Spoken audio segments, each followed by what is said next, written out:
Hello my dear friends, स्वागत है आप सभी लोगों का एक और बेहतर वीडियो में। जितने विद्यार्थी क्लास 10th में हैं और मैथ्स की तैयारी कर रहे हैं उन सभी विद्यार्थियों के लिए वीडियो काफ़ी इंपॉर्टेंट होने वाला है। जैसा कि मैंने आपको कल बताया था कि कल हम लोग जो गणित के जो है क्वेश्चन जो है सॉल्व करेंगे, क्योंकि आपका जो समय है अभी एकदम ख़त्म हो चुका है। बिल्कुल बहुत कुछ ही समय आपको बचा है, तो इस जो बचे हुए समय में हम जो है अपनी तैयारी को और अच्छे से यहाँ पर करने की कोशिश करेंगे, ठीक है। तो चलिए इस वीडियो को बिना देरी करते हुए वीडियो को स्टार्ट करते हैं। तो जैसा कि आप लोग यहाँ पर देख सकते हैं, ये दिया गया आपका पहला प्रश्न और पहले प्रश्न में दिया गया है कि संख्या 156 का अभाज्य गुणनखंड होगा, ठीक है। तो 156 का आप लोगों को क्या करना होगा, अभाज्य गुणनखंड करना होगा। तो आई होप आप सभी को अभाज्य गुणनखंड करने तो आता ही होगा, ठीक है। तो जब आप लोग इसका अभाज्य गुणनखंड करेंगे, यहाँ पर आपको मैं थोड़ा सा समझाने का यहाँ पर प्रयास करूँगा। तो इसका अभाज्य गुणनखंड करेंगे तो इसका अभाज्य गुणनखंड जो आपको मिलेगा वो मिलेगा 2 गुणे में 2 गुणे में 3 और गुणे में यहाँ पर आपको मिलेगा 13। अब देखिए यहाँ पर 2 आपका जो है 2 बार है, तो हम इसे लिख सकते हैं 2 पे पावर स्क्वायर लिख सकते हैं, 2 पे पावर 2 गुणे में लिख सकते हैं 3 और गुणे में लिख सकते हैं 13। तो देख सकते हैं ये वाला किस ऑप्शन में दिया गया है। तो ऑप्शन नंबर यहाँ पर अगर हम बात करें तो बी, ऑप्शन नंबर बी में अगर बात करें तो यहाँ पर दिया गया ऑप्शन नंबर बी में दिया गया है, ठीक है। तो चलिए बढ़ते हैं अपने नेक्स्ट क्वेश्चन की ओर। तो चलिए समझते हैं क्वेश्चन नंबर 2 को। यहाँ पर देख सकते हैं ये दिया गया है आपका क्वेश्चन नंबर 2। क्वेश्चन नंबर 2 में कह रहा है कि यदि 65 और 117 के एचसीएफ को 65 m माइनस 117 के रूप में व्यक्त किया जाए तो m का मान ज्ञात कीजिए। ये क्वेश्चन वेरी इंपॉर्टेंट क्वेश्चन है, ठीक है। वेरी इंपॉर्टेंट क्वेश्चन है। जितने विद्यार्थी अभी तक मैथ्स में कुछ भी नहीं पढ़े हैं तो वीडियो को पूरा आप लोग को लास्ट तक देखिएगा, ठीक है। पूरा देखने के बाद ही आपको कुछ समझ में आएगा, ठीक है। तो चलिए यहाँ पर जो क्वेश्चन दिया गया इसको हम लोग सॉल्व करने का प्रयास करेंगे। तो सबसे पहले इन्होंने बोला है कि ये जो 65 है और 117 है इसका आपको निकालना होगा HCF। तो आई होप आप सभी को HCF निकालना तो आता ही होगा, ठीक है। तो यहाँ पर हम लिखेंगे भाई 65 लिखेंगे, ठीक है। और इसका हम करेंगे अभाज्य गुणनखंड। जैसे इसका अभाज्य गुणनखंड करते हैं तो इसका अभाज्य गुणन आप खंड मिलेगा आपको 13 और गुणे में 5 यानी 5 गुणे में 13 मिलेगा। उसके बाद हम बात करेंगे 117। तो 117 का हमें अभाज्य गुणनखंड करना है। तो इसका जो अभाज्य गुणनखंड होता है वो 3 गुणे 3 गुणे, ठीक है। और यहाँ पर होता है कितना 13 होता है। तो ये होता है 117 का अभाज्य गुणनखंड। अब हमें यहाँ से ज्ञात करना है क्या, HCF ज्ञात करना है। तो HCF आई होप आप सभी को पता होगा कि HCF का मतलब होता है जो दोनों संख्याओं में कॉमन संख्या होती है। जैसे कि यहाँ इस वाले संख्या में अगर हम बात करें 65 में, 65 के अभाज्य गुणनखंड में हमें 13 प्राप्त हुआ है और 117 के में भी 13 प्राप्त हुआ है। तो यही हमारा क्या हो गया, यही हमारा HCF हो गया। आगे बोल रहा है HCF को 65 या माइनस 117 के रूप में व्यक्त कर रहा है, ठीक है। तो कहने का मतलब ये हुआ कि इस 13 को लिखना होगा और बराबर में आपको लिखना होगा यहाँ पर 65m, ठीक है। 65m minus 117। अब 117 को जैसे ही पंचांतर करते हैं तो यहाँ पर हो जाएगा 13, इधर पंचांतर होके आएगा तो ये प्लस में हो जाएगा और प्लस में 117 बराबर में यहाँ पर कितना हो जाएगा, तो 65m हो जाएगा। इसको आप लोग जोड़ेंगे तो ये हो जाएगा आपका कितना हो जाएगा, तो भाई ये हो जाएगा 120 हो जाएगा, ठीक है। एक सॉरी 30 हो जाएगा, 130 हो जाएगा। इक्वल टू में कितना हो जाएगा यहाँ पर 65m हो जाएगा। तो 65 से जैसे ही आप भाग देते हो तो यम का मान आपका निकल जाएगा कितना, 2, क्योंकि 65 से ये 2 बार में यहाँ पर कट जाएगा 130, ठीक है। ये 130 है, ठीक है, समझिएगा भाई, ये 130 रहा है। तो यम का मान हमें प्राप्त हो गया कितना, 2। तो देख सकते हैं किस ऑप्शन में दिया गया है, तो ऑप्शन नंबर दूसरे में ही दिया गया है 2, यहाँ पर देख सकते हैं, ठीक है। तो आई होप आप सभी को ये क्वेश्चन तो समझ में आ गया होगा। तो अब हम लोग बढ़ते हैं अपने नेक्स्ट क्वेश्चन की ओर, क्वेश्चन नंबर 3। यहाँ पर देख सकते हैं ये दिया गया है क्वेश्चन नंबर 3। क्वेश्चन नंबर 3 में क्या बोल रहा है कि दिया है लस 132 और 288 का जो लस है यानी एलसीएम जिसे हम बोलते हैं 3168, तो म स बताइए। यानी इन्हीं दोनों संख्याओं का आपको म स ज्ञात करना होगा। तो चलिए इसको भी हम लोग ज्ञात कर लेते हैं। तो सबसे पहले हम बात करेंगे हमारी पहली संख्या या दूसरी संख्या। तो हमारा एक फार्मूला होता है पहली संख्या, ठीक है, और गुणे में होता है दूसरी संख्या, बराबर में क्या होता है तो HCF होता है और गुणे में क्या होता है LCM होता है। तो पहली संख्या जो हमें प्राप्त है वो कितना दिया गया है 132 इंटू जो दूसरी संख्या दिया गया है वो कितना दिया गया है तो 288, बराबर में HCF का मान तो दिया ही नहीं भाई, तो HCF को हम चाहे तो ऐसे ही लिखेंगे। अब देखिए क्योंकि हमें एलसीएम का मान दिया है तो हम चाहते तो एलसीएम को नीचे लिख कर इसको डायरेक्ट यहाँ पर वैल्यू बैठा देते हैं। ठीक है, आई होप आप सभी लोग समझ पा रहे होंगे। एचसीएफ मान लीजिए अगर हम यहाँ ना लिखते एलसीएम तो इसके नीचे ही लिखते, क्योंकि हमें एचसीएफ ज्ञात करना था। तो हम डायरेक्ट इसकी वैल्यू लिख रहे हैं, तो इसकी वैल्यू हमारा कितना प्राप्त है, 3168 प्राप्त है भाई। कितना प्राप्त है, 3168। तो 3168 इसका क्या हो गया, एचसीएफ प्राप्त हो गया। ठीक है, सॉरी ये एलसीएम है। तो अब इसको थोड़ा सा आपको कैलकुलेट करना होगा। तो कैलकुलेट करने पर आपका जो मान आएगा, यानी इसका जो एग्जैक्ट आंसर आएगा, आप काट के देख लेना। तो यहाँ से आपका जो एचसीएफ का मान हो जाएगा, एचसीएफ का जो मान हो जाएगा वो कितना हो जाएगा, तो भाई वो कितना हो जाएगा, तो 12 हो जाएगा यहाँ पर। ठीक है, तो ये पूरा इसको कैलकुलेट कर लीजिएगा आप। ये 3 से इसको भी काट लीजिए, 3 से इसको भी काटिएगा, कट फिर करके ये कुल मिला के 12 आ जाएगा। और 12 जो हमारा दिया गया वो किस ऑप्शन में दिया गया, तो 12 हमारा जो है वो ऑप्शन नंबर डी में है। ठीक है, ऑप्शन नंबर डी में है। तो चलिए बढ़ते हैं अपने नेक्स्ट क्वेश्चन की ओर। तो यहाँ पर आप लोग देख सकते हैं ये दिया गया है क्वेश्चन नंबर 4। क्वेश्चन नंबर 4 में कह रहा है निम्नलिखित में से कौन सा सहअभाज्य संख्याओं का युग्म है। आई होप आप सभी को सबसे पहले तो सहभाज्य संख्या के बारे में पता होगा। सहभाज्य संख्या का मतलब वो होता है, वे संख्याएं जिनके बीच का जो एचसीएफ होता है वो एक होता है। उदाहरण के तौर पे जैसे अगर हम बात करें, अगर हम पूछें आपसे 4 और 6 ये दोनों सहअभाज्य संख्या हैं कि नहीं है, तो आप लोग कहेंगे बिल्कुल, ये तो बिल्कुल नहीं है, क्योंकि ये भी 2 से कटेगा और ये भी 2 से कटेगा। यानी कहने का मतलब एचसीएफ कितना हो जाएगा, 2 हो जाएगा। तो ये तो बिल्कुल नहीं होने वाला है। तो क्या होगा, जैसे कि उदाहरण के तौर पे एक 5 ले लीजिए और एक 4 ले लीजिए। तो ये संख्या जो है, अगर इन दोनों के एचसीएफ की बात करें तो इन दोनों का एचसीएफ कितना होगा, 1 होगा, क्योंकि ये अपने संख्या 5 से कटेगा या तो 1 से कटेगा, या तो ये कटेगा 1 से कटेगा, 2 से कटेगा और 4 से भी कटेगा। तो इन दोनों के बीच में जो कॉमन संख्या है वो क्या है, 1 ही है। तो इसी को हम लोग बोलते हैं सहअभाज्य संख्या। ठीक है, तो यहाँ पे हमारे 4 ऑप्शन दिए गए, तो इन 4 ऑप्शन में हमें छांटना है। तो अगर हम बात करें ऑप्शन नंबर बी की, तो ये आपका देखिए ये कटेगा, आपका 2 से कटेगा, 3 से कटेगा, 4 से नहीं कटेगा, 5 से नहीं, 6 से कटेगा, उसके बाद 9 से और 18 से कटेगा। लेकिन भाई ये तो 25 से कटेगा, 5 से भी कटेगा और 1 से कटेगा। तो इन दोनों के बीच का अगर एचसीएफ की हम बात करें तो इन दोनों के बीच में एचसीएफ जो है वो 1 है। तो ऑप्शन नंबर बी ही इस क्वेश्चन का करेक्ट ऑप्शन हो जाएगा। ठीक है, तो चलिए समझते हैं क्वेश्चन नंबर 5 को। तो यहाँ पर आप लोग देख सकते हैं ये दिया गया क्वेश्चन नंबर 5। ठीक है, क्वेश्चन नंबर 5 में क्या बोल रहा है कि संख्या 144 के अभाज्य गुणनखंडों की घातों का योग बताना है भाई। तो इसका आप लोग ये गुणनखंड का जो सबसे पहले आप करिएगा गुणनखंड, अभाज्य गुणनखंड। तो 144 को अगर हम तोड़ेंगे भाई, अगर यहाँ पे हम बात करें, यहाँ आई होप आप सभी को दिख रहा होगा, तो 144 को हम तोड़ सकते हैं 12 और गुणे में 12। ठीक है, इसमें हम तोड़ सकते हैं। अब इसको तोड़ेंगे 12 को, तो 2 दूना 4, 4 तिहाई 12। इस वाले को 12 को तोड़ेंगे तो 2 दूना 4 और 4 तिहाई 12। तो 2 कितनी बार है, 1 2 3 4 बार। तो 2 की जो संख्या है वो 4 बार है। तो हम यहाँ पर दिखा सकते हैं कितना, 2 जो है वो 4 बार है, गुणे 3 कितनी बार है, 1 यहाँ पर है और 1 यहाँ पर है, तो 3 है 2 बार। तो यहाँ पर लिखेंगे 3 के पावर स्क्वायर, यानी 2 डिग्री है।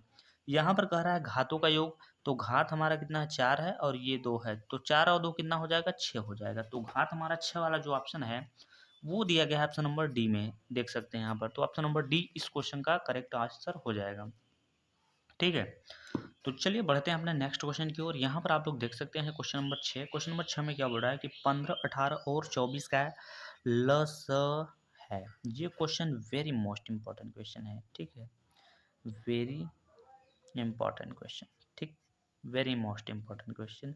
ये 2026 में भाई आपको देखने को मिलने वाला है, ये आप लिख के ले लो। ठीक है, क्या 2026 में आपको ये क्वेश्चन देखने को मिलेगा। तो इसमें देखिए एचसीएफ, देखिए एलसीएम निकालना, या तो आप लॉन्ग मेथड का यूज करें या तो आप शॉर्ट मेथड का यूज करें। ठीक है, ऐसे आप याद कर सकते हैं।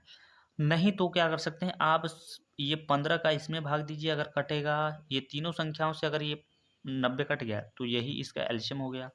ये नहीं कटेगा तो आप इस पर ट्राई करेंगे, ये नहीं कटेगा तो इस पर ट्राई करेंगे। मतलब करना क्या है, तीनों संख्याओं से आपको भाग देना होगा। जैसे मान लीजिए मैं ये चेक करना चाहता हूँ 120 है कि नहीं है, तो 15 से भाग दीजिएगा, 18 से भाग दीजिएगा और 24 से भाग दीजिएगा।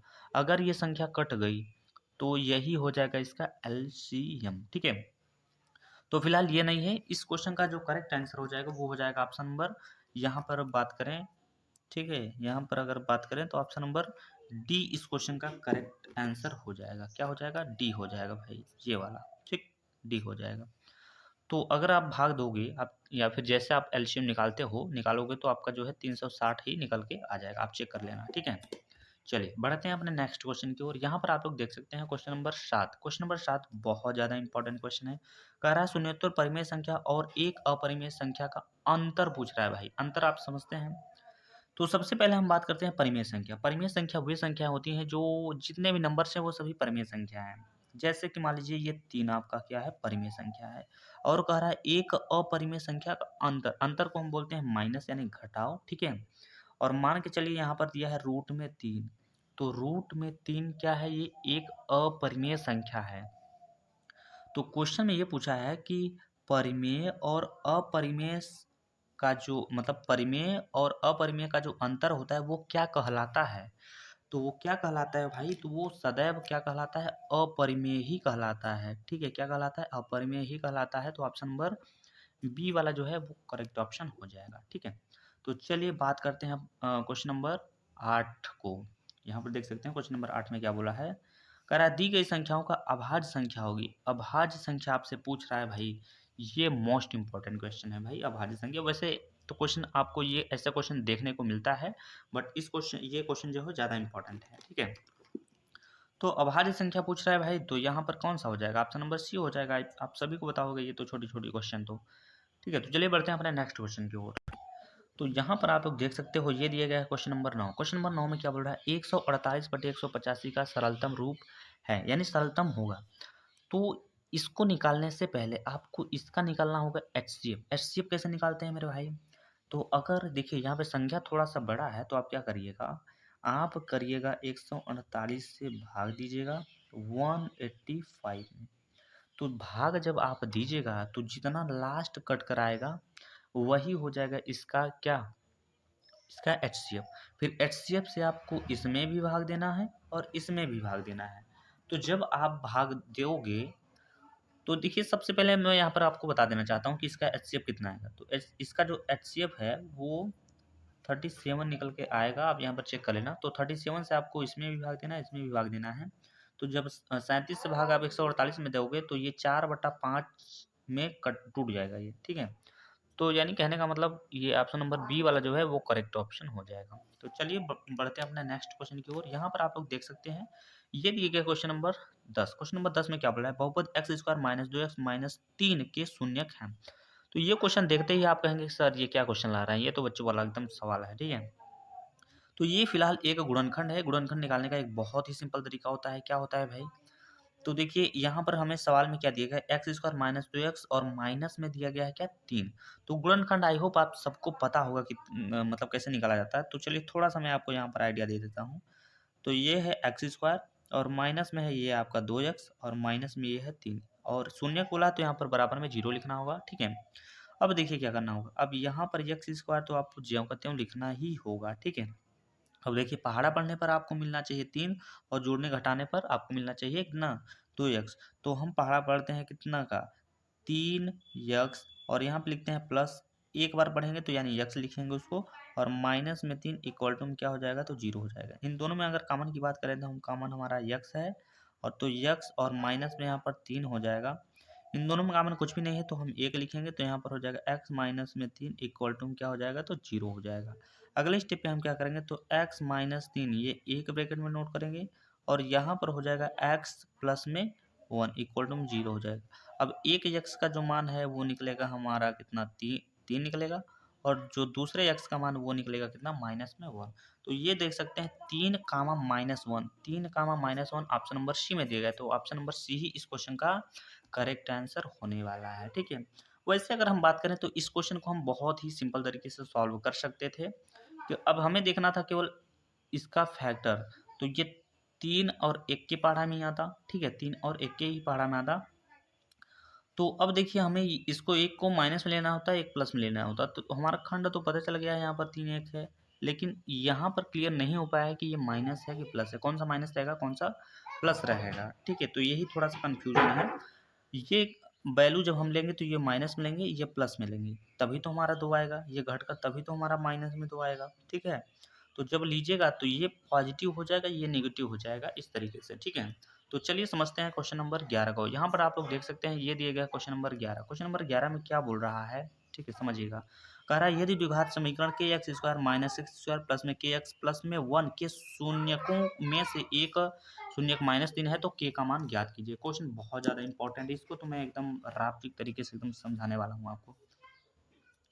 क्वेश्चन में क्या बोल रहा है, कह रहा है कि यहाँ पर के एक्स स्क्वायर, ठीक है, के एक्स स्क्वायर, और माइनस में दिया गया है क्या, यक्स स्क्वायर, प्लस में दिया गया है यहाँ पर के यक्स, प्लस में 1 दिया गया है, और हमें कह रहा है कि भैया यक्स का मान आप ले लो कितना, -3। तो जहाँ जहाँ यक्स लिखा होगा वहाँ पे हम ये लिखेंगे भाई। अब चूंकि हमें के का मान निकालना है तो हम बराबर में यहाँ पर हम 0 भी रखेंगे, ठीक है, तभी तो निकाल पाएंगे ना भाई, ठीक है।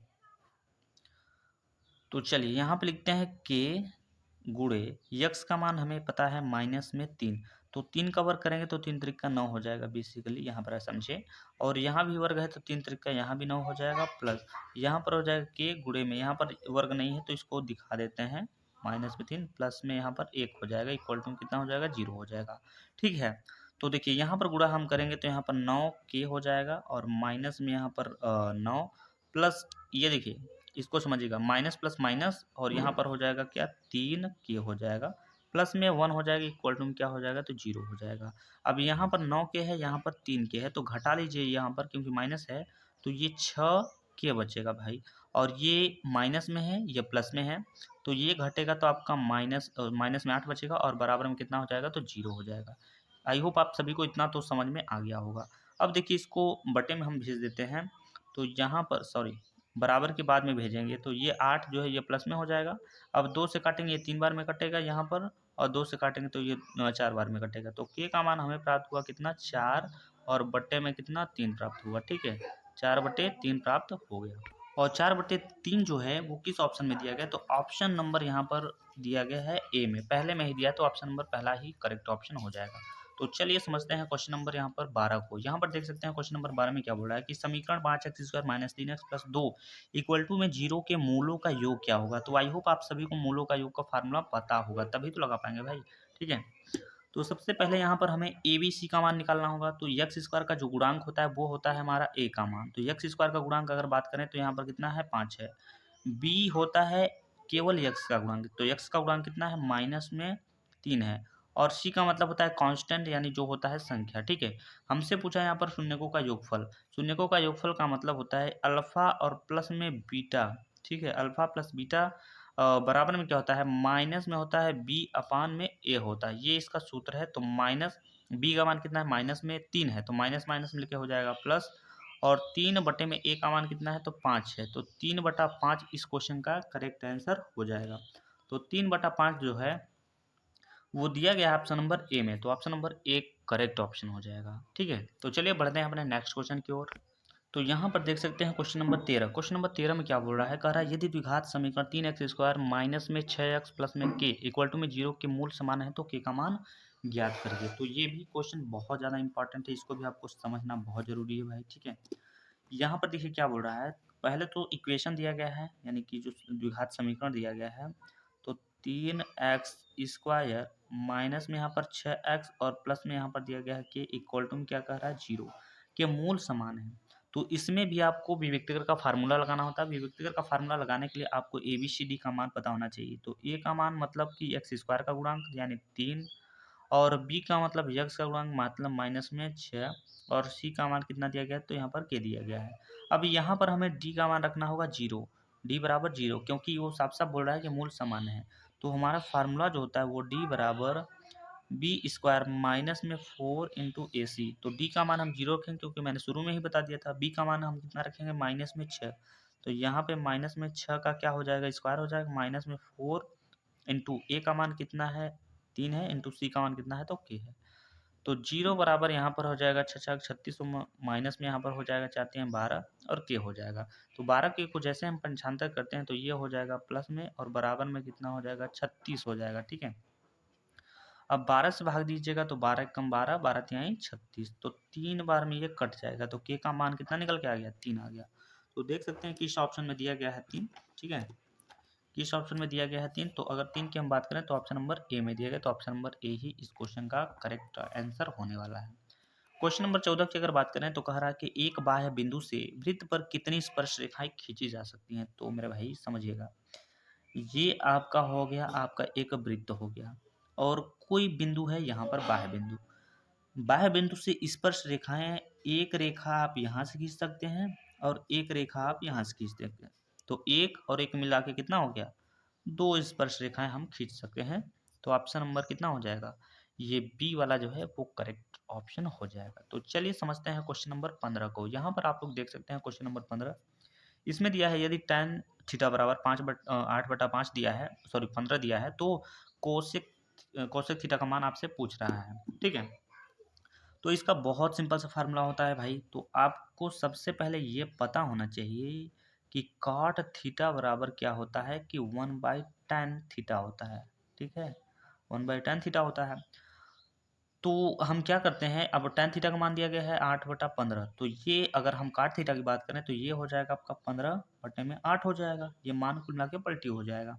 अब ये हम इसलिए कर रहे हैं क्योंकि आपका कोसेक थीटा बराबर फार्मूला होता है 1 + cot स्क्वायर थीटा, ये होता है। ठीक है, तो 1 तो 1 ही रहेगा, प्लस cot को हम बदल सकते हैं cos थीटा बटे साइन थीटा। ठीक है, cos थीटा बटे साइन थीटा। तो कहने का मतलब ऐसा भी आप समझ सकते हैं कि कॉट थीटा का जो मान है वो 15/8 है, तो 15 का आप ओवर करिएगा तो ये हो जाएगा 225 और ये 8 का ओवर करिएगा तो 8×8 = 64 हो जाएगा।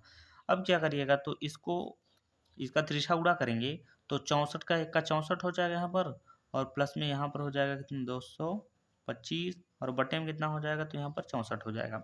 तो ये सब जोड़िएगा तो 5 और 4 यहाँ पर 9 हो जाएगा, 6 2 8 हो जाएगा और यहाँ पर 2 हो जाएगा, बटे में 64 हो जाएगा और रूट लगा दीजिए।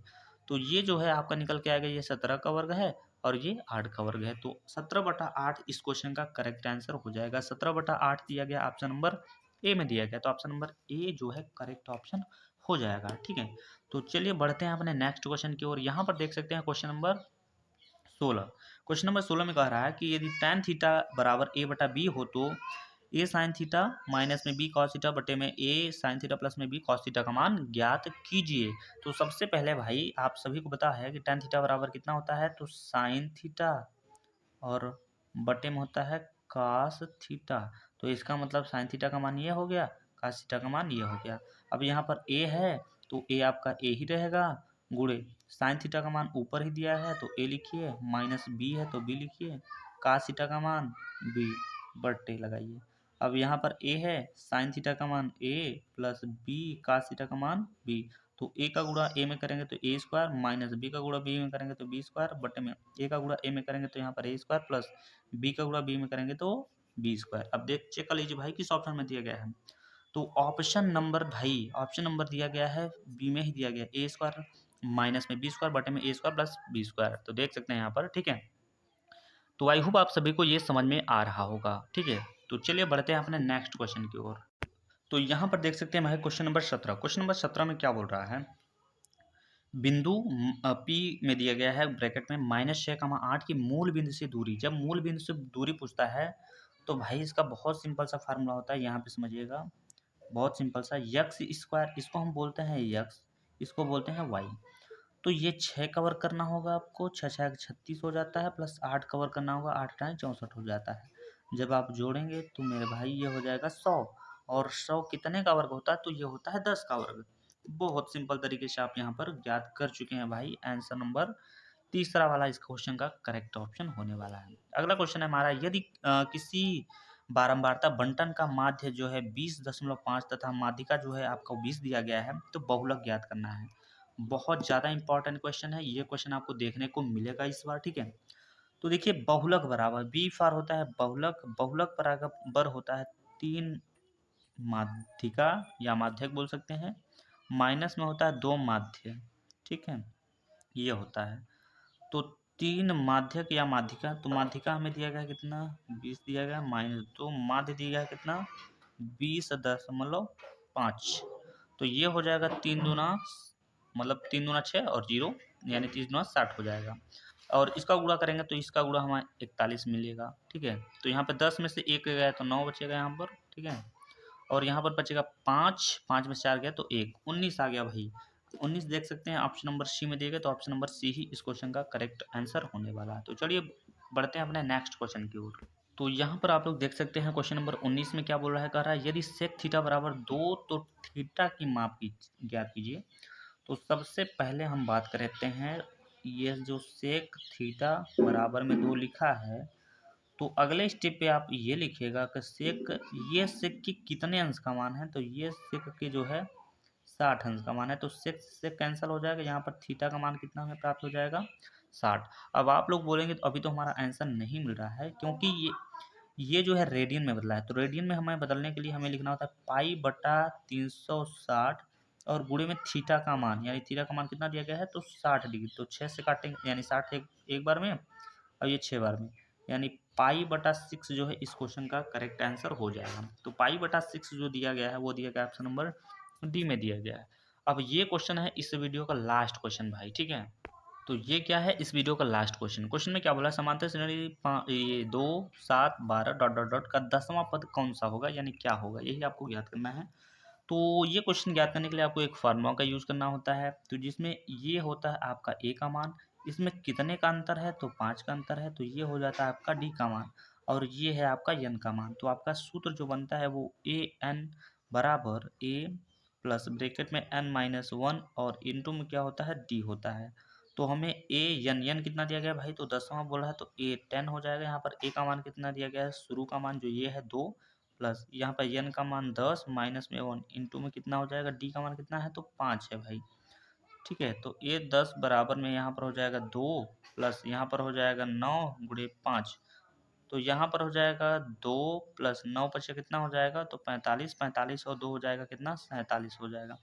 तो 47 दिया गया ऑप्शन नंबर सी में, ऑप्शन नंबर सी में। तो 1 से लेकर 20 तक का जो गणित का मोस्ट इंपॉर्टेंट क्वेश्चन था वहाँ पे हम लोग सॉल्व कर चुके हैं। और ये इस वीडियो का जो है पार्ट 1 रहेगा भाई, ठीक है। पार्ट 1 नहीं, ऐसा कह लीजिए टाइप 1, ठीक है, टाइप 1। आपका जो मैथ्स है वो 4 तरीके से पूछता है, type 1, type 2, type 3 and type 4, ठीक है। टाइप 1 में एमसीक्यू पूछेगा, टाइप 2 में 2 नंबर का क्वेश्चन, और टाइप 3 में आपको 4 नंबर का, और टाइप 4 में आपको 6 नंबर का। जो 2 नंबर का क्वेश्चन आपको करने होते हैं वो 6 करने होते हैं, ये 5 करने होते हैं, और ये 3 करने होते हैं। बहुत ज़्यादा यहाँ पर इम्पॉर्टेंट ये जो नंबर्स हैं आपके लिए बहुत ज़्यादा मैटर करते हैं, ठीक है।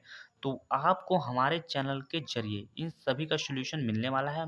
मैथ्स का तो एकदम बेसिक तरीके से एकदम हाई लेवल तक तैयारी हम लोग कराने वाले हैं।